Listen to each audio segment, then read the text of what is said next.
when it changes, you have some idea of where to go. So as I just mentioned, you just keep working if you can, and Sure. talking and working at the same time. But so this really is such a fast way of doing things. Tell us about that. It is. Like I said, you're out here with the bugs and the flies that bite and the wind that blows and the rain sometimes that you have to get out of. But you're out here to catch the natural light and the shadows and to more or less give an impression of what you're seeing, not a photograph. So One you're. second. You keep working. I'm going to see if I can move differently. So what is it? Yeah, let me ask you that one more time. So when people are talking about being in plain air, what is the time frame that you're looking at? How as an artist do you think about what you're going to do? You said you took photos, but really what are you thinking in your head? What do you have to get down on that canvas? You have to get down your composition. You want to look for whether you're going to do a sky painting, a water painting. If you're doing a sky painting, your sky has to be the larger percentage. You never want to divide your canvas directly in half. So you want one larger or one smaller. If you're interested in all the water and the shapes, you're going to have very little sky. And then you're going to come down and you're going to have lots of water with the darks and the lights, the darks under the docks, and then the highlights from the sun. So the first thing you want to do is kind of get your shapes blocked in. And then you kind of want to get your darks and lights in as quickly as possible. You're a very, very dark area, so you're trying to find something that's going to allow you to have a good contrast. And what are you working? What medium are you working in? I'm working with acrylic. Watercolor and acrylic are both water-based mediums, and they dry very quickly. And I was always had worked in acrylic when I was younger, and I had an art business. And then for the last 17 out of the last 20 years, I did nothing but watercolor. And you had to learn to work very, very. So we were talking about what you're working in right now, which is the Yes, acrylic. It's a water-based medium and it dries very fast. So it makes you want to work fast because it's drying. If you want to blend, you got to work very quickly. So it is another medium that, like watercolor, that keeps you from spending too much time on an area, too much detail. You want to block in major lights and darks, some medium tones so that you have a nice composition. You don't want any lines leading in from the corners, and you don't want too much sky or too much water.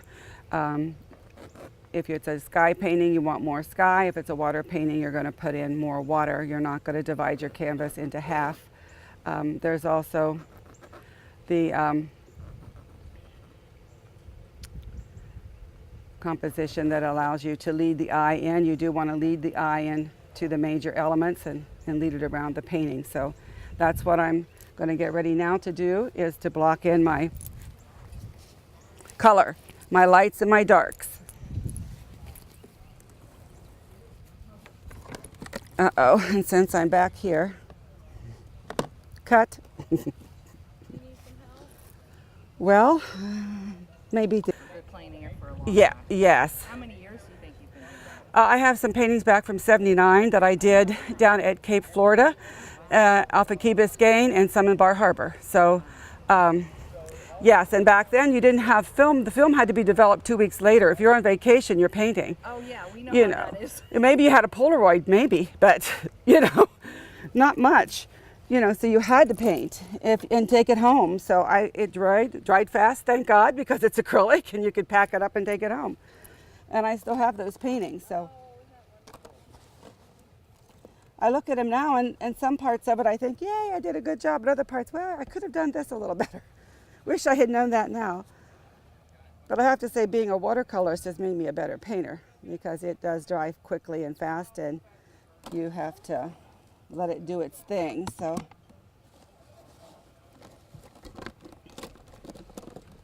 all right, here it is. Here's what I'm working for.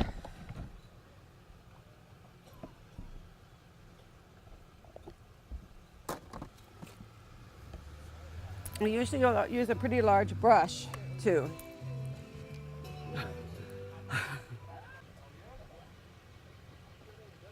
So what is it about plein air that is appealing as an artist? I think most people of being an artist, you've got to be in this serene studio and everything is just. It is helpful. It is helpful. You don't have to deal with the heat, humidity, and before you know it, you've stood here 2 hours and your back's hurting and your feet's hurting and you don't even know it because you've been standing here painting and you go to another place in your head. So, and you wake up 2 hours later hungry, you have to go to the bathroom, and you're suddenly aware that you've been neglecting yourself for a while. But a lot of it is the shows and the other artists that you get to meet and the learning that you get to do when you meet other artists and you have workshops. And there's a lot of money in some of the plein air exhibits. There's a magazine, a national magazine called Plein Air, and Eric Rhodes is the author or the publisher of that, and he travels to all these places and puts on a convention once a year. He goes to the Adirondacks at Easton, Maryland, and places to paint. So, and you can sometimes enter even pieces that you've done plein air online for online compositions or online. Find this sort of scenery if you're sitting in your studio. No, even with a camera kind of helps because a camera gives me the sitting down perspective. You know, it puts everything at a distance. Where when you're here, you're looking at all of it and you're having to focus on the parts you want and get rid of the parts you don't want. So it's more of a challenge to do it here than in your studio from there. So I think a lot of times people like to give themselves a challenge. We want to grow, and you don't grow unless you have a challenge. And this is why you take workshops. And you may not, hopefully we don't paint like the other person ever completely because they have their own style and you have yours, but you learn or relearn little tricks and little things that you used to know that you do and that you forgot or maybe didn't know, and it helps you to mix colors differently and look at things a little differently, and it makes you a better painter. So see, this is what I always wonder. How do you start your painting and it was a little bit cloudy. Now the sun's starting to come out, and maybe a boat that you had put in is decided to move and go out for the day. How do you deal with the ever-changing environment?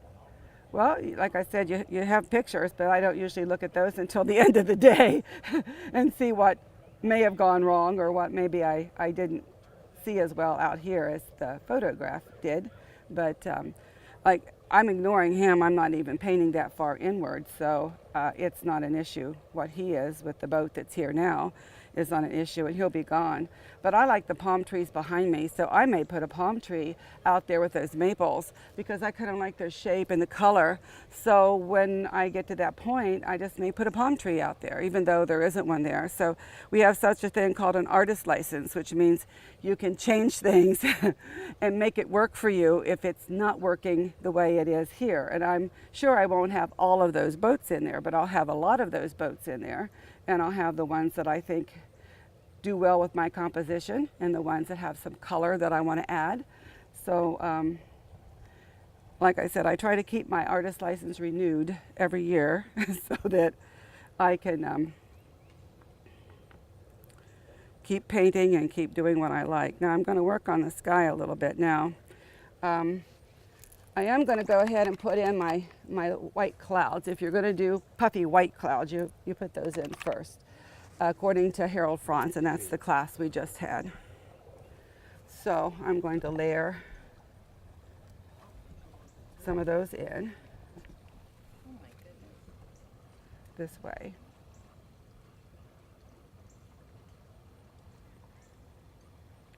I did used to teach painting at Michael's. I taught for Grumbacher. I taught fine art painting and drawing for children and adults. And we had 2 hours to finish a painting start to finish. So if I couldn't paint the examples and finish my paintings within 2 hours, how was I going to get the students to do that when I was with them? So I had to learn to do this as well. About the camaraderie. Tell us a little bit more about that, because being an artist can kind of be a solitary thing. It is. As an only child, I think that's why I like to draw and liked art as a young child even, and wanted to go into art, majored in high school in art, and went to art school, was because I was alone and I had to entertain myself. So I read, which is another one of my passions, and painted. So, and drew. And it is solitary, and you can find yourself. I have a studio in the mountains of West Virginia up on the Continental Divide, and I could go back there probably and not have to work and just paint. But where would my interaction with people come in? There's a gallery there that handles my work, the WV Highlands Gallery in Davis, but you know, you only work one day a month there, so you don't really get out and see people if you don't have a job or you don't live where there's interaction all the time. So this sort of event, what does it enable you to do? Well, it enables me to talk with other artists, see what they're doing. We're having a little hang tonight at the Spring Hill Suites. Is giving us from 5 to 7 a little space in their gathering space that they have there for us, and some hors d'oeuvres.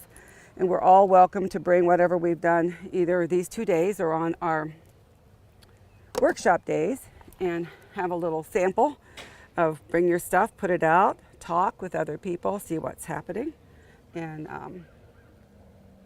is it nice to see other people's work? It is. And then you say, oh wow, I didn't see it that way. I didn't see that. You know, you picked up an angle or something that I didn't see. And when you're doing your clouds like I'm doing here, you want to have your direction of light, and this morning it's coming in from the left, upper left.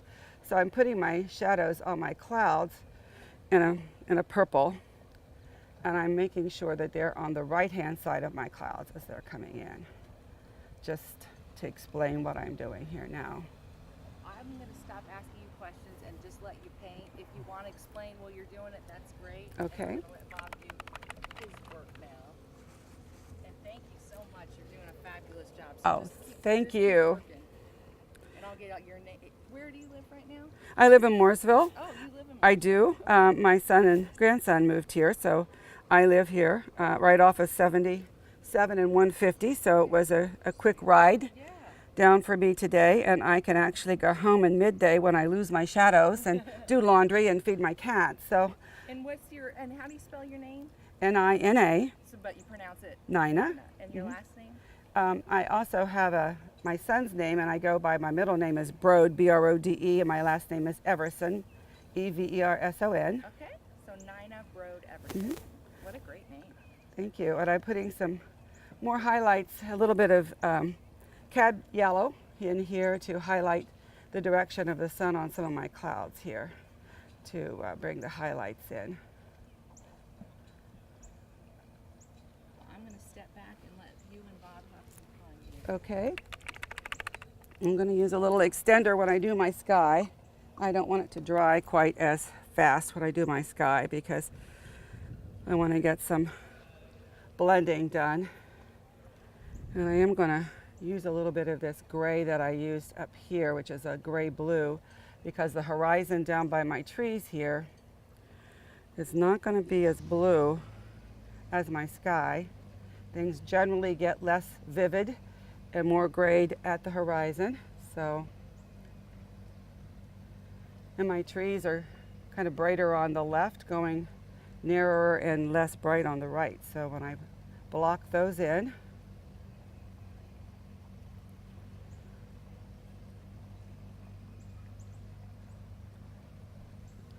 when you paint, you want to bring some of the color that you're using, not just in one place, but in several. So I'm going to go ahead and block in some of my highlights on my water to match the sky, because that's what it is. It does reflect the sky. That's where it gets its blue. The natural water of the lake is kind of a green. So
So that would be 74 years. Well, you look good. I mean, so what kind of medium do you normally work with, and what are you working with today? I love oil. This is a watercolor, kind of a new tech watercolor. But I love watercolor and oils. I'm basically a painter. But this drawing experience is what you really need to keep on top of things. And so what do you think about plein air? How would you describe it to most people that aren't familiar with it? It's become kind of a organized sport. It's been around since Goya and Monet and Renoir. They all painted out in the air. It's simply a French word for painting outside. And people have really taken it up as a specialty. And I think it's cool because people need to get away from copying photographs and copying the world here, interpreting the world. So I like it a lot. I like that they're doing it. Wow, you're perfect. That was wonderful, just right there. And what is, obviously from the painters you just described, being out in the environment has got to give you a certain inspiration, or they wouldn't have done as well as they did. What sort of, well, does it give you a different feeling being out here? It does me because I just love to be outside and I love to do this. So it's a good combination. But in the olden days, there were no cameras. And so that's why I like it. It's just the natural way to interpret what you see and compose it in a way that's pleasing to people. And I was talking to Nina, how do you deal with the ever-changing environment? Like you start to do one thing and then it changes. Do you just sort of stick with what you were already originally doing, or do you sort of interpret? I almost never stick with what I started at. It should be a creative process. You should roll with it as the changes come.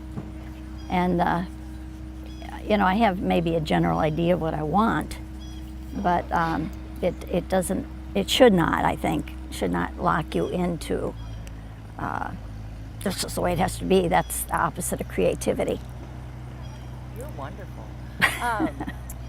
What is it like to be able to kind of share your work with other artists? Because we were talking about how this can be kind of a solitary thing, and now you have an opportunity to kind of be with other artists, share some of the venues.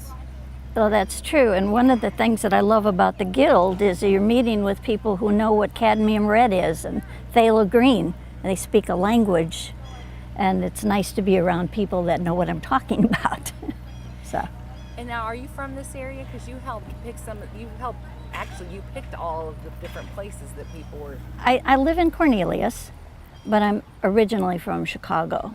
I lived near the Chicago Art Institute and grew up in a family of artists. So we all just, it was like walk, talk, draw. So it was fun. So how did you go about picking some of these sites, and how many are there? I looked for opportunities to paint neat paintings from different perspectives, not just one, let's go paint this barn. So we looked for the variety, and we looked for the opportunity to be creative with composition. And things that, had places where you could sit. I mean, this is delightful. You could sit and do this all day. And can you name off some of the different areas that you guys decided? You don't have to name all of them, but just to give us kind of an idea of some of the different places that the painters will be. Well, we picked places like Kerrigan Farm because there were some interesting buildings, some old vehicles, farmland. And of course, we're known for Lake Norman, and such a big lake and so much opportunity. So this is a good place. We have a couple of marinas that we're using, and then we have some old antique buildings that are charming. And so you've got the different venues that have something different to offer, not the same thing. So. You are fantastic, Irene. Isn't she great? And I'm also different colors. Speaking sound bites, we love it. You peek, yeah, I know. I was like, okay, there we go. That one's even better. She is a walking sound. But did you train these ladies, Nina and Irene? Yeah, we had a training session for about 3 days. I mean, it's one thing to get wonderful artists, but then they can talk on camera while they're working and all. Yeah. Well- Most of us have taught at some point in time. So you're used to having to do it. That's right. So what are you working on right now? Kind of give us a little bit of an idea on what you're working on. Well, I'll tell you two different things. With plein air painting, they're looking at blocking in an area. And I don't have a tool to do large areas, so I'm just doing it with multiple textural sketches, textural lines. And it's going to work, and I'll probably do something like this later at home as a painting. I can take a photograph as a reference or something if I want to, but right now I love to do water. The waves on the water, such interesting textures, and it's fun. You know, that's one thing about being old and still getting to draw in color like the kids. Fantastic. Well, I'm just going to let You kind of have to think of it as a whole area of texture. So this would be a block, what I'm calling a block. This would be what I'm calling a block. And the sky could be interesting. Right now I'm mixing some colors in order to get that far away line of trees. Your eye mixes those colors, but you don't know it. You don't realize it.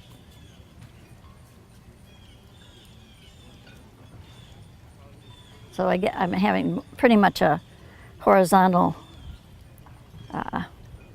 movement. Get some more of these guys in.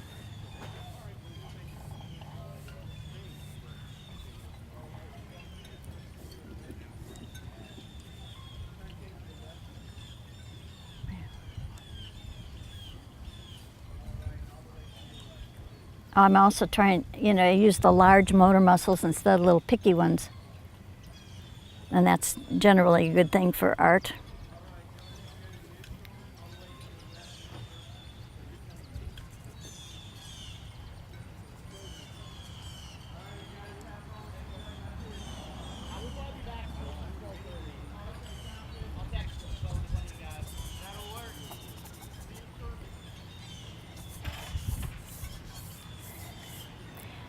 It's really nice to have all the solid and then all the little lines. It's a nice contrast.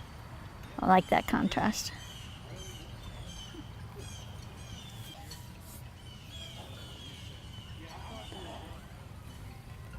Yeah, I'm gonna set these over here.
Working primarily with only four colors and a black.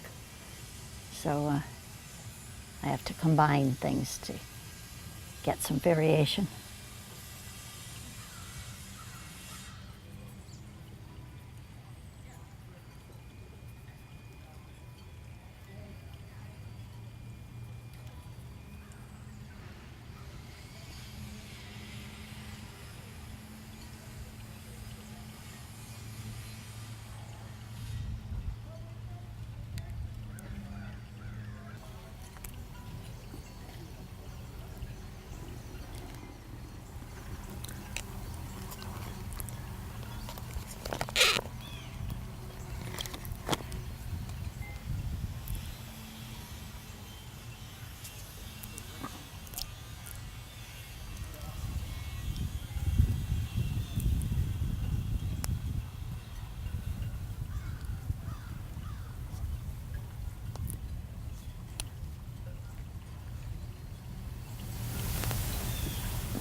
But when you get a new toy, you want to play with it. Is that right? That's right. No fun. You can't play with your toy. My new job, it's less money, less hours, but I get to paint. So, and so far I've made it work. And I've been happy, so. My son didn't want me to do it, but we're at the more is better stage. I'm at the less is better stage.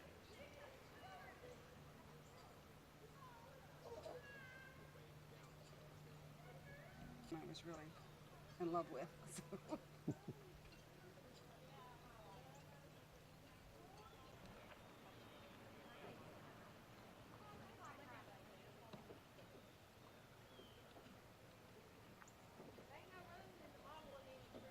Grayson and Hawkins. Oh, okay, great. Grayson and Hawkins. And then Gray and Hawk we call it. Well, Hawk. The Hawk. The Hawk. Yeah. The Hawk man. The Hawk man. Yeah. And my other grandson is actually Barrett. We call him Bear, so. Got a bear and a hawk. You know, yeah. Yeah. All right, we're gonna get started now.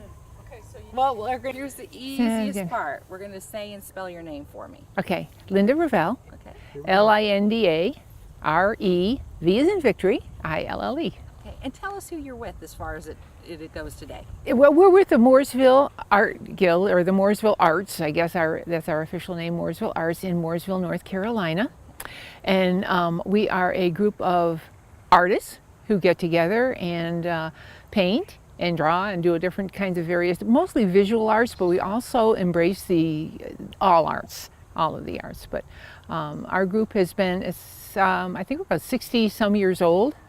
And so we have approximately 120 members, something like that. So we're growing all the time. So, and we're very excited to have this particular event, and it's called the North Carolina Open Plein Air event.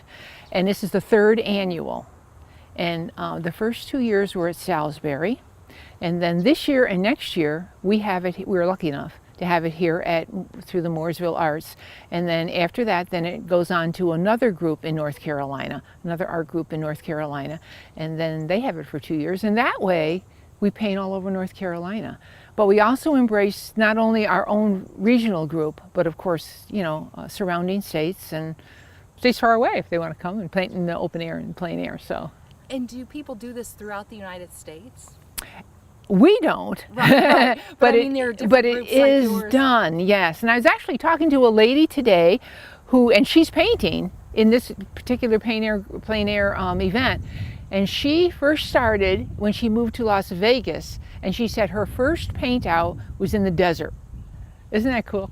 Anyway, it was great. It was great. Everybody paints wherever they happen to be, if they're in the Colorado area or Utah or wherever. But it's obviously all over, not only the United States, but also over the whole, the world really. When we were talking to Irene, she was talking about the fact that this isn't really anything new. You look at Monet and all, but so absolutely. tell us about the fact that this absolutely. really has its roots going way back, but it's sort of a movement now to get people back outside. Exactly. Paint in the plein air. I mean, look at this beautiful, beautiful day that we have, or even if it's not, even if it's snowing. It's just a beautiful time to come out into the plein air and paint, and it's capturing the moment, and that's the excitement about this whole way of painting. You're not in a studio, and you're not copying from a photograph, or you're not copying from a picture. And when I say copy, I don't mean copy, but you're not working from that. You're working from the elements, and you're working from the changing light, and you're just working from well, you can feel the plein air when you're out here.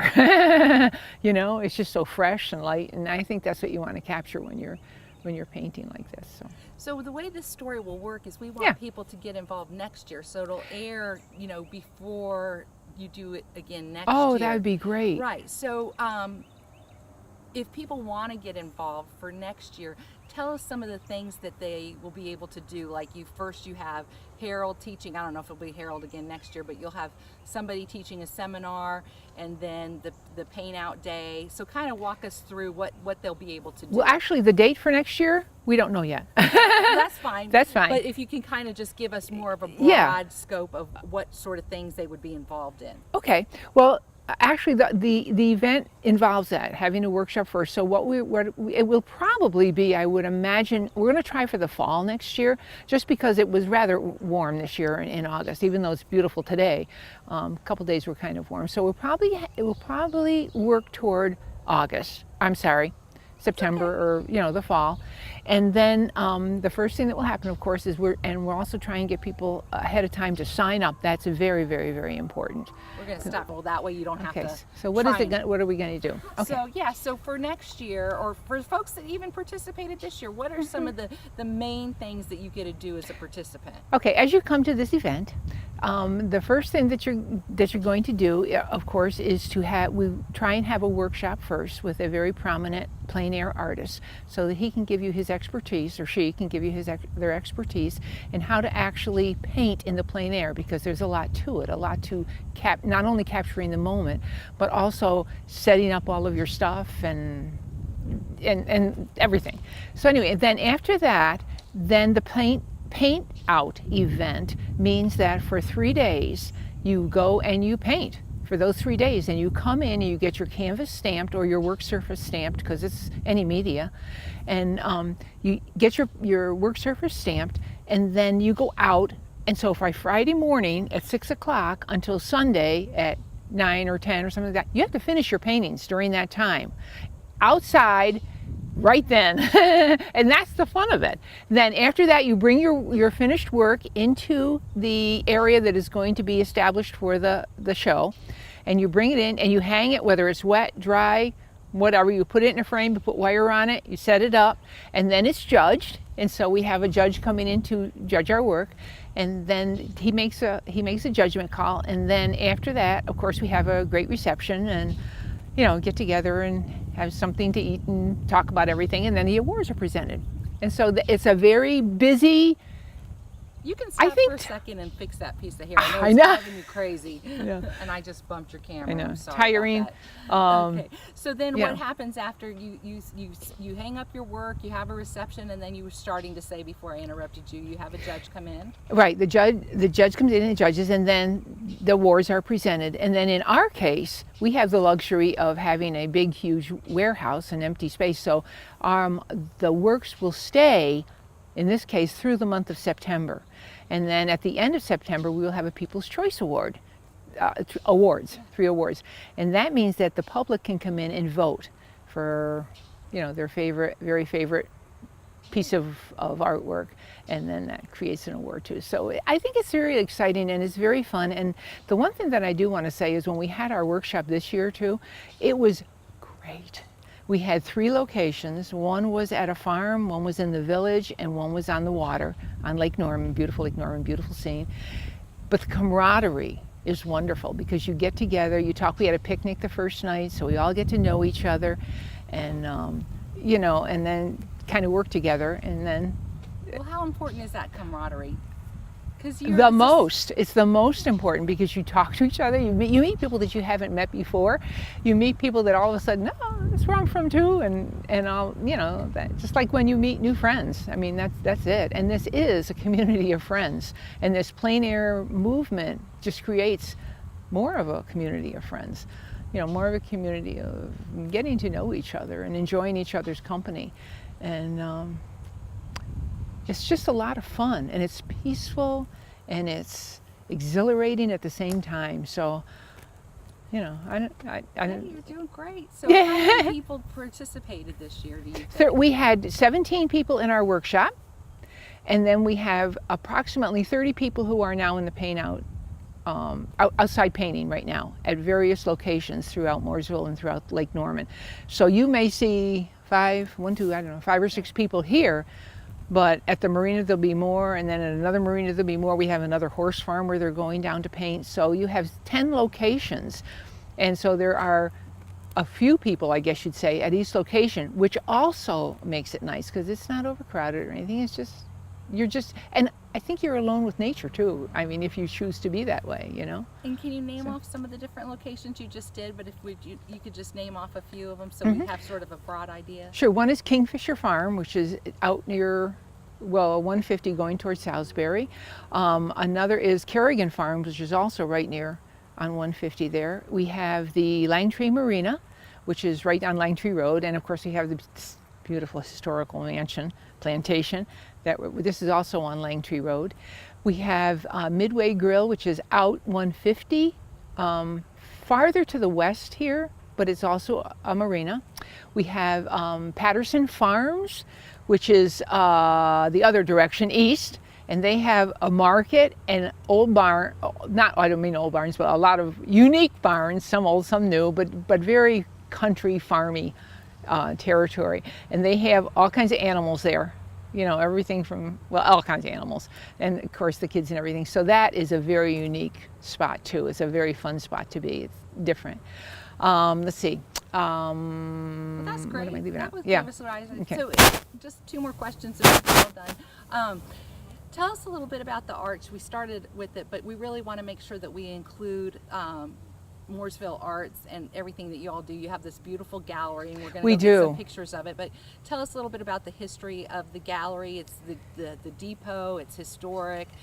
Kind of That I am really not sure as far as the historical part goes. I mean, you and don't have to get too in depth. Ellen, but just, yeah, she's a little bit. She knows more about the history Ellen because does? Okay. Ellen, she's been our president. She was our president for 8 okay. years Okay, well, before. we'll get Ellen. Yeah, so that would be really. Okay. She'd be really terrific to Okay. talk to. Well, what but should as far what as should we give you as your title then? well, right now I'm Coordinator. president. Yeah, coordinator yeah. of the No, I'm really right now for this particular Yes. event. Yes, I'm the chairperson for this Chairperson. this particular event Okay, here. great. You know, but I have a lot of hats when it comes I'm to the to the gallery. But Great. you will be visiting the gallery, and we're very proud of the gallery because it's actually an old train depot, and when you go into the back warehouse, it's beautiful. I mean, it's got the big beams and the ambiance of an old depot. So I mean, that's just, you know, super. And we have 3 galleries in the front, so we literally have 3 shows going on at a time. Or when it comes to our big shows, our major shows in the spring and in the fall, we have the whole gallery is filled with 180 to 200 plus pieces of art. Mostly regional artists, but that doesn't mean a thing because look at all the artists that are in this area. And we have a lot of other events. We have right now coming up very soon the Uncorked and Artsy event, and that is a wine tasting event featuring local wineries in the area. And then we have artists that sit up and down, are up and down the street, and they have all of their artwork on display for show and sale, and that's great too because it's fun. And then the people walk up and down and they see all the artwork and they do that. And then we have another art at the mill coming up, which is the big warehouse mill, old cotton mill. I think it's a cotton mill. I think it was a cotton mill. Anyway, they have now recycled that, I guess you want to say, but they've remodeled it and everything, and it becomes a beautiful area. And they are expecting, well, they're hoping for 250 artists or so to be able to come to that art festival, and that starts in the fall. We also have the American Watercolor Society 150th year anniversary that is displaying their traveling show at our guild. Wow. That's great. awesome. That is awesome. That's awesome. Well, you did a great job, Linda. Thank you so much. Thank we you. really appreciate This is acrylic paint, and I'm going to show you something. If I take this brush and I go, oh my goodness, I don't have to worry about it. I don't have to worry about it because later on, if I want to paint, I can paint right over the top of it. I don't have to worry about it. I don't have to worry about it. There's no mistakes in art, only happy accidents. Remember? Talked about that a zillion times. So if I want to mix one color an outline of it into so it another will like kind this, I can do that. Whoa, that's a. Or if I want to mix this into another one like that, or if where's your palette knife? Here it is.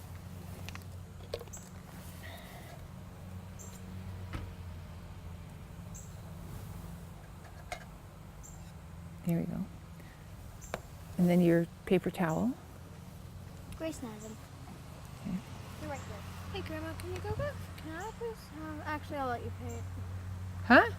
Hey, Mom. Here, what's this? Can I please have some? Don't put more your, of this? listen to me. Listen to me, don't put paint on the back What? of here though. No. Oh.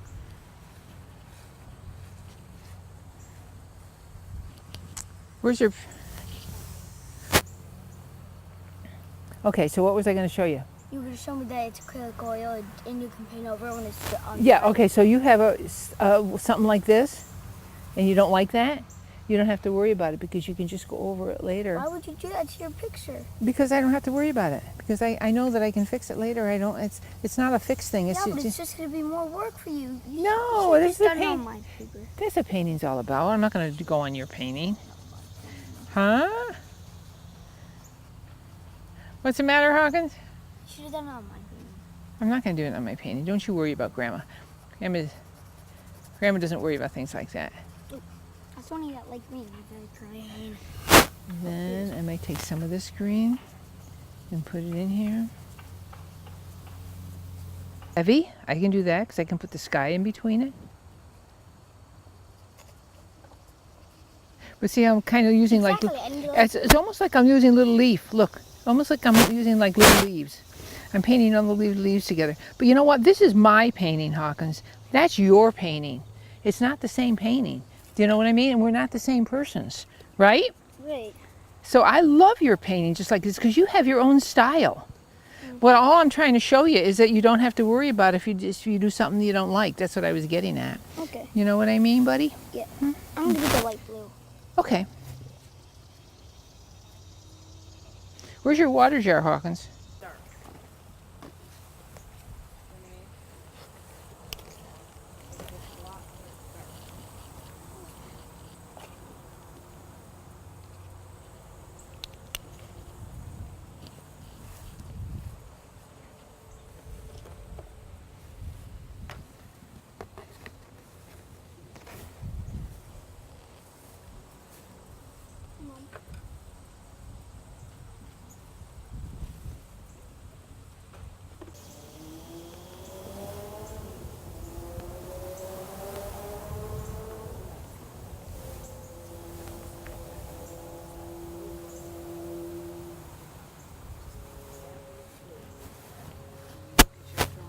Okay, so if I'm going to go paint my sky in, you might say your sky is blue, okay?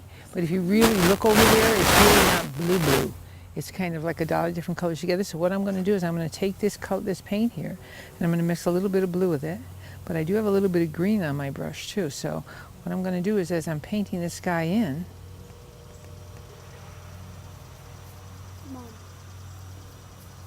I'm going to add different values in different tones to my painting so that I kind of feel like it's an atmosphere. I feel like it's a very beautiful, cloudy, soft day. So in other words, instead of painting it all one solid color, instead what I'm going to do is I'm going to add maybe some brightness to it over there.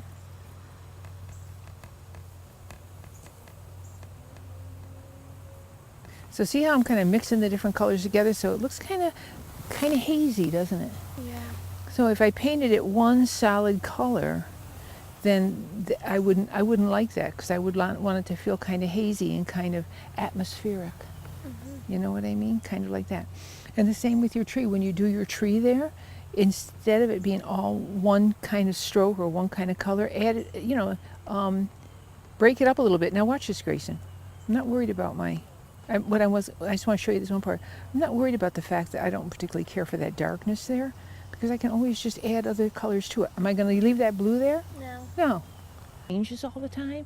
1 minute it's kind of Like really cloudy. Yeah, bright. And then the next minute the sun kind of peeks through. And so you might want to capture that So on my light. tree, I can add different types of texture. Well, yeah, but, and use different strokes. Like, look what I'm doing in the sky. See, when I do the sky, I'm kind of not going just across like that. It goes from dark to light. Yeah. And I'm kind of almost creating clouds without even trying. You know what I mean? Yeah. It's just kind of the way that I use my brush strokes, kind of back and forth.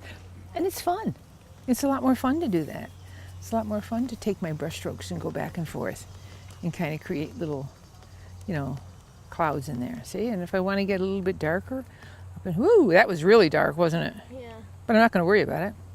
I'll just add another color to it. Let's try this. Let's get some of this dark. Ooh, I like that. Do you like that over there? Yeah, that's pretty. Yeah, kind of. And if I want to get some of the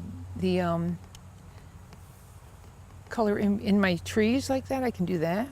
Now, if I want to, let me get a little bit dark down here. I don't know if I really care for that too much right there. Am I worried about it? No. No. I'll just add a little different, maybe white, a little bit of yellow, even a little bit of green to just kind of change it. What do you think about that idea? I like the blue and the orange. Yeah, it kind of, yeah, adds to them. yeah, exactly.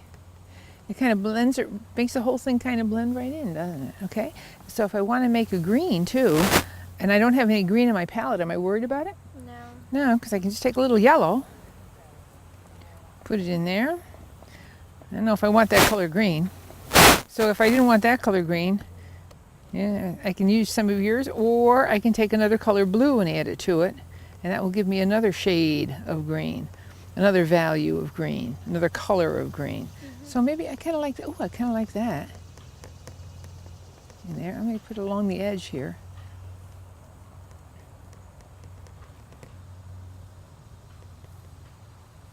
So like if this is how it's called impressionistic way of painting, where you're using kind of dabs of color rather than solid areas of color as we go along.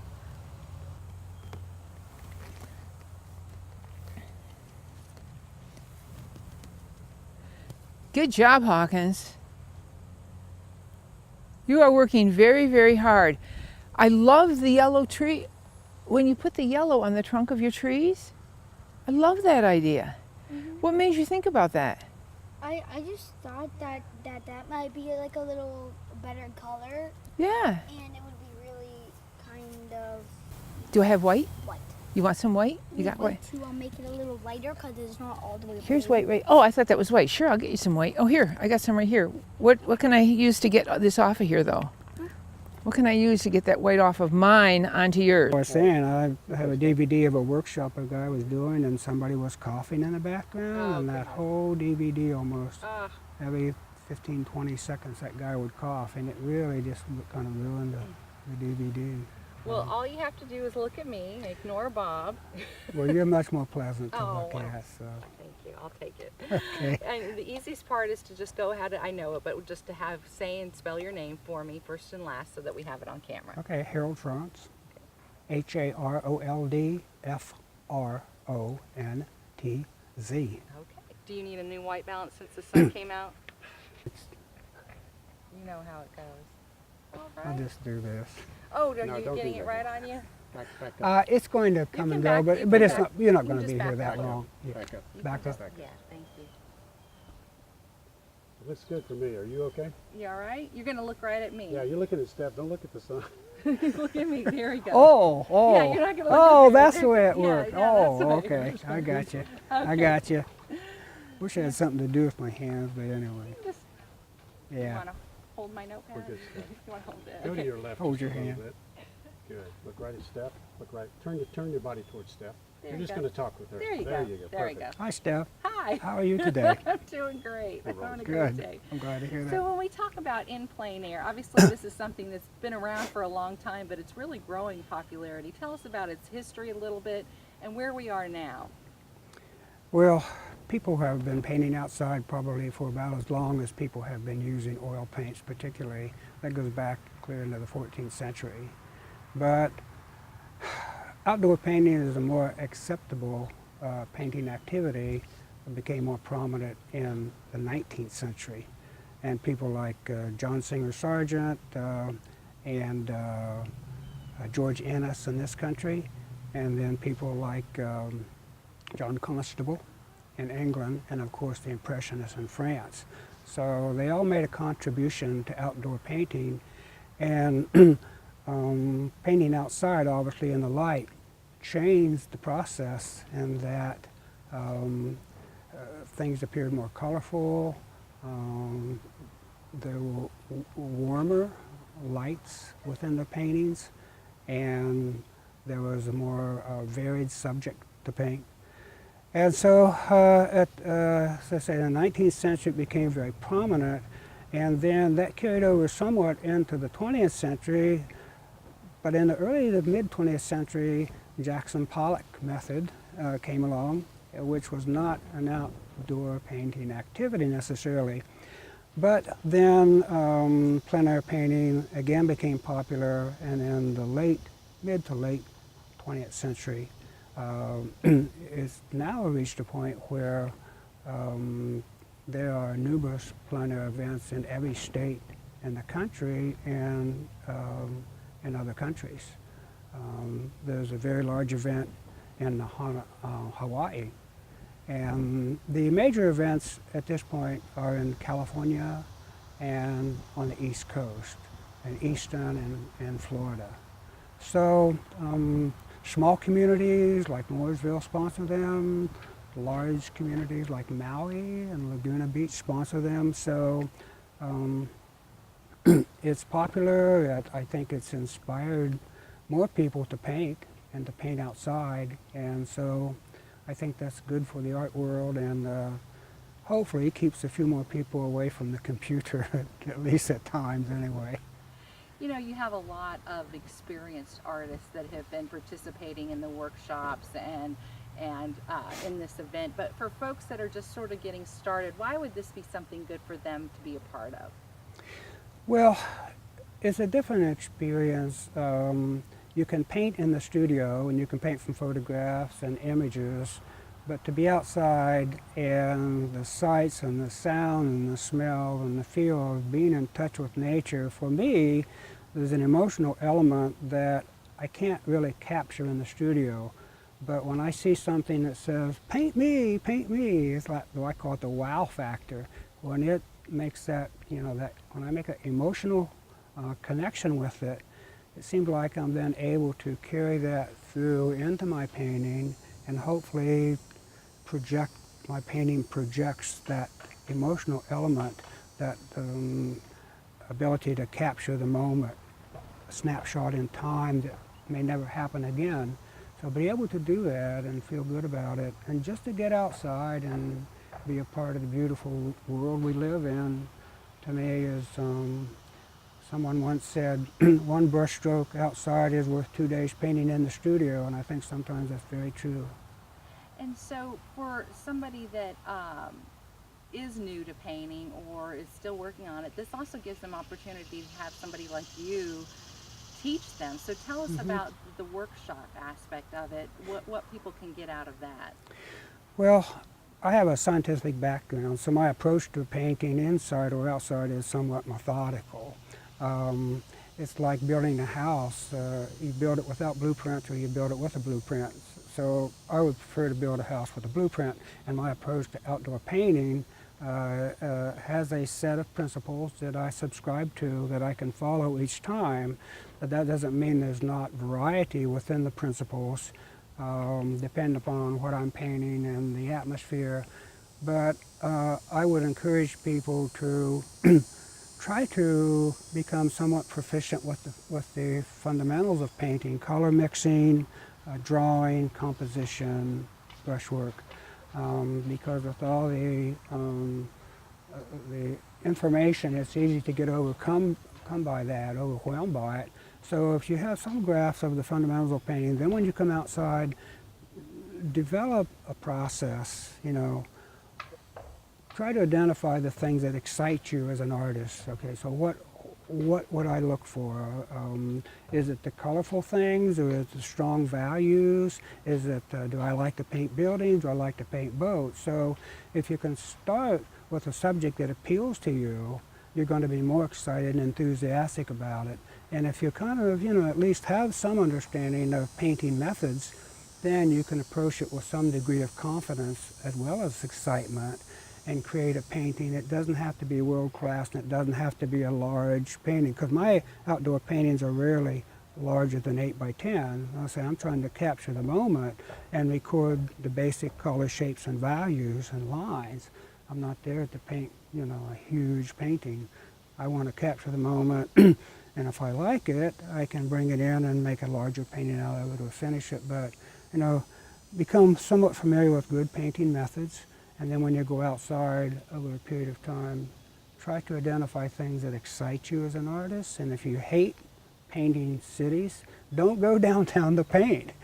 But if you love both, go to a marina. So doing that, starting with some degree of enthusiasm and some understanding. That's what I try to instill in my clients, my students. So, but we cover the basic elements, composition, design, isolating areas that are attractive, sketching in the values, identifying colors, using brushwork, but in a systematic way. So my saying is, emotion inspires me to begin a painting, but reason, i.e. method, enables me to complete the painting. So the emotion's always there, but the method and the process allows me to take the emotion, transfer it to the canvas, and hopefully instill in the viewer the same excitement that I felt as an artist. Very well said. That was perfect. You have goosebumps all over your neck? I have Be goosebumps. careful about hitting the mic. I know, I just No, I noticed think that. that was, I don't think we that. need anything else. I think that was Okay. perfect. That's That was enough for perfect. anybody, right? Hand's gonna smear over I know what you mean. everything, so I sort of started on the left, worked to the right, went back, did it all over again, went back, did it all Well, these houses tend to, they have these angles and a lot of windows, and you feel like, well, if I don't put at least some of those in, it won't really be as recognizable or tell the story. Right. You're trying to recreate But then the trying to get impression. those little slats. Yeah, that's right. And I see now how many little slats in that banister. What I did like is that light in the window. It kind of gave Yeah. the place a little bit more life. That's instead of, right, absolutely. Yeah, if you can find a few of those reflections, it really makes Yeah. it a lot easier. that everywhere all day today. Yeah. That's pretty over there. That's nice, yeah. Yeah, that's some warmth in those clouds, very nice. Yeah, I saw Phyllis and Beth was here. Are they today? Yeah, the only other people that I knew of from the Lexington area, there were several Are people. they over at the lake? Yeah, they were at the marina over at, That was very picturesque over there. Oh, boy, that's I a thought place to that's probably paint. where you'd paint, did you? Did you paint yesterday? No, I did the workshop, the 3-day workshop, knew and, you and did. I was painted out by then. And then yesterday I had to catch up on the grass had gotten ahead of me, and so I thought Linda had asked me to come over today in case they needed some background interview information. So I said I would. But yeah, I had an interesting experience yesterday or Thursday, the last day of the workshop. We were painting at this lakefront property, and it was a dock, and it was anchored down. There was a cover, and so about 5 minutes into the painting, and the lady sent me a video she took of her camera, and I'm standing there going this way, trying to demonstrate, and I would like go over and paint, and go over and paint. I was all over the place. My wife saw that, and she said, did you get sick? And I said, I was wondering if I was going to, but I didn't. I was just going up and down that whole 45 minutes. And people were laughing and that kind of thing, so it was kind of funny, but I can't say it's the best demonstration I ever did. New experience. I guess you told them that just like the real impressionists, we get our garments and our digital camera and our cell phone and go out into nature. Yeah, there you go. Yeah, Monet used to paint in a boat, I think, didn't he? Some of them did. Yeah. Get out on the river. Right. So the completed painting I had taken from the anchored part of the dock, and so I had to stand in that general area, but they filled up the dock with their chairs. So I thought, well, this is going to be okay. It's relatively calm, but up and down. I understand it went real well, your workshop. I'm sorry? I understand your workshop. went real well. Yeah, I was pleased. We had, I wanted to limit it to 15, and another lady who I knew. Weekend is ideal. I mean, this is Yeah, perfect. oh man, Hey, look, yeah. the sun is even It really is. Yeah. We, lately it's been with the pack group that I said it's cloudy today. as sites for the event, and so they have an unfair advantage of being out here painting paintings with my assistants. Will give them a little bit of an advantage. So we found, her farm and the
place is pretty because there's so many greens.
I need to go back and clean it up a bit. Okay. Sure, when you're done, don't toss it. Bring it to figure drawing.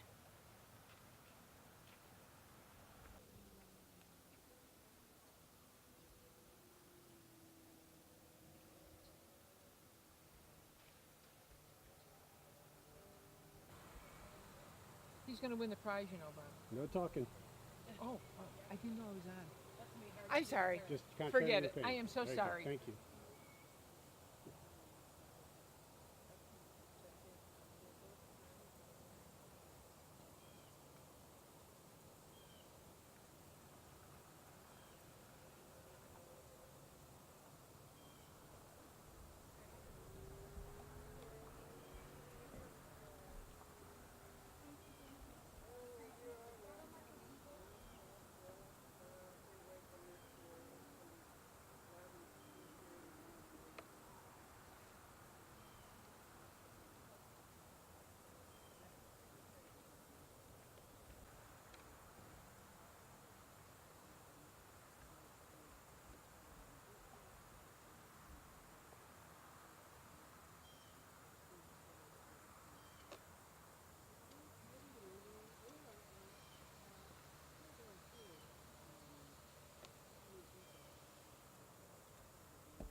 and so people are back and forth on that, Okay. on the name, because, You've got folks that knew it before and and some people just call it the depot. the depot. I got you. So it's just, depends on who you talk to, how long they've been here, Yes. and And that, right, right. We could- You all set? Okay, so just to give me your name and spell it for me, although it's pretty easy, but that way I just have it on camera. Ellen Patterson, ELLENPATTERSON. Okay, and you're just going to look at me. Okay. I know that's and And the then bugs are that. driving you crazy and everything else. So tell us about the gallery. You all have been around for a lot of years, and you have lots of folks involved. It's really been something that's part of the community. Kind of tell us about that. Martial arts is part of the community because the town was built around the Mooresville Arts Gallery, and which is the old train station in historic downtown Mooresville. 62 years ago, the Mooresville Arts Group was a handful of people that wanted to get together and paint. And a guy named Ralph Herring was their first instructor, and Ralph Herring is still here, and I think he's at close to 90. He comes down and paints and draws and enters the exhibitions. Wonderful artist. So Mooresville is a part of the community because, like I said, it developed around the train station. The farmers would bring their grain and their wheat and cotton, whatever they were growing, bring it to the train station, haul it in, and then load it off and put it onto the train. Passengers came. It's a passenger train station, and the passengers would be coming in, and the train would be coming a couple times a day. The train still comes through, but it doesn't stop. So the track is right there at the building. So when the train comes through, it's right in your face, which is a lot of fun, and a lot of people get enjoy watching it. And we get people that come in that are train enthusiasts, depot enthusiasts, as well as people who come in for the art. But it was, like I said, it started as a small art group. It stayed for about 30, maybe 40 years as a small art group that met on the weekends. They met at the depot, and then Mooresville downtown started to change. It started to grow, and the art league had to grow too. And so we started opening up 5 days a week, putting in more classes, bringing in exhibits, and have become a large part of the downtown draw for the community. I'm going to ask you that one more time because a loud motorcycle went by. I'm sorry. Just 1 second. You're doing great. Let's see if we can get him to pass by. I think he's fine. There. I'll never remember what I said. I'll ask you again. I'll ask you again.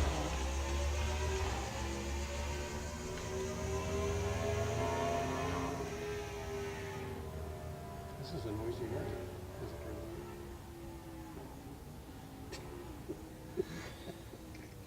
That last It's part of our plein air working environment here. motorcycle races. We're So good. you were talking about the fact that as the town of Mooresville has started to grow, that the society that was part of the group has kind of changed and grown with it. Okay. As the downtown Mooresville became a more focal point for the community and started to grow, we brought in good restaurants. Art has started to come into the community. And the train station is a large part, it's a large part of property. So we had to grow. And so we started developing programs for artists, for people of all ages, for children, senior citizens. We would like to have people come in for, just to see the art, but we want them to come in to look at our gift shop, to look at the classes that are going on, and we're expanding those readily. About 5 or 6 years ago, we contacted the American Watercolor Society in New York and asked if the travel exhibit would come. And by golly, they said yes. And we had people from coming from several states to see this travel exhibit of 40 paintings that were that came from New York straight to Morrisville. And so instead of having just a few hundred people come through, we had, we get over 1,000 people come through to see this exhibit. And and they liked it so well, we got it again, and we've had it 4 times this year. We'll be in 2017, we will have the 150th exhibit in November and December. We've also had brought into the community the North Carolina Watercolors Convention and their exhibit. That brought in people from all across the state of North Carolina, as well as from down in South Carolina. So as the people started coming into the depot, they started spreading out and looking at the stores downtown, staying in the local hotels, eating in the restaurants. And Morrisville, in the arts field, has become more and more known. And this plein air exhibit is just an added bonus, because this is the first time outside of watercolor that we've brought in something statewide that is just wonderful. We've had local artists and well-known artists that have come in and had exhibits, but the plein air, this is something new, and we are anticipating to see next year's exhibit and next year's event, and hope we can continue having it even more. That was fantastic. Great job. You made my job easy. I barely had to ask anything. You just covered all my check. I do want to say something about the building itself, because they may say it tomorrow. Yes. The building is over 5,000 square feet. About a third of the building is under heat and air conditioning. The best part, which is the warehouse, is not.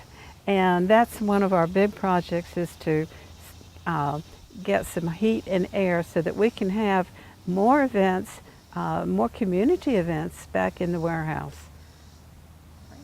So you'll see that when you go downtown. Yeah, and Jean will show that to you, yeah.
Okay,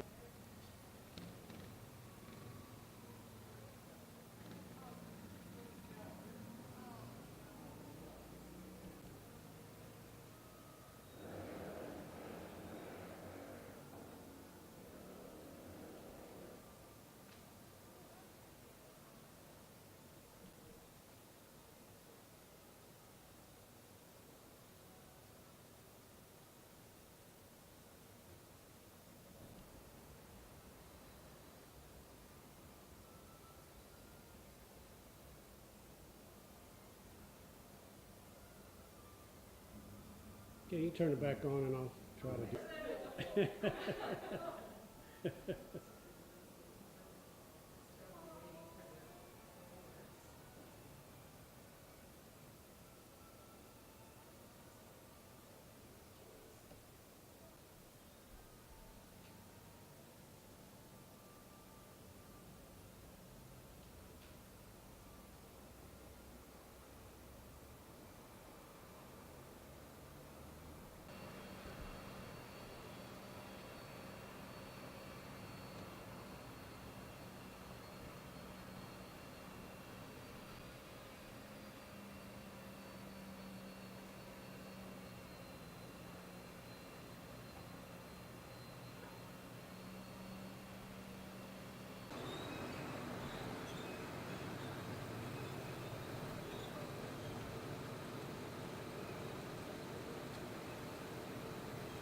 it.